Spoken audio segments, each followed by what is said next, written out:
আমি তোমার কাছে কৃতজ্ঞ, কারণ আমার মতে এখনও এই মুহূর্তে আমি একজন সাধারণ মানুষ। যেটা শ্রোতাদের প্রতি আমার বক্তব্য, শেষ বক্তব্য, সেটা হচ্ছে আমার মনে হয় আপনারা নিজেদের মধ্যে দেখবেন যে প্রত্যেকটি সাধারণ মানুষের মধ্যে একটা অসাধারণত্ব রয়েছে।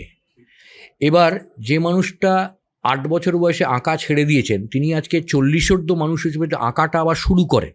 সেটা কেউ দেখুক বা না দেখুক, ডাজেন্ট ম্যাটার। আমি যে কবিতা লিখতাম কলেজ লাইফে, সেটা ছেড়ে দিয়েছিলাম বলে আজকে কবিতা লিখবো না, কোনো মানে নেই। ঠিক। প্রত্যেকটি মানুষের অনেকগুলো ফ্যাসেট থাকে। আনফর্চুনেটলি সমাজে এমনভাবে আমরা জড়িয়ে পড়ি সংসারে যে সেই ফ্যাসেটগুলো শুকিয়ে যায়। তার মানে এই আঙুরগুলো শুকিয়ে কিশমিশ হলো, সেটা হতে দেবেন না, শুকোতে দেবেন না। আর লাস্ট কথা হচ্ছে যে এমপ্যাথি বলে একটা কথা আছে, সিম্প্যাথি নয়, এমপ্যাথি। সিম্প্যাথি মানে হচ্ছে আমি অরুণাবর প্রতি একটা দয়া দেখাচ্ছি। এমপ্যাথি মানে হচ্ছে আমি ওর জায়গায় নিজেকে দেখে ভাবছি।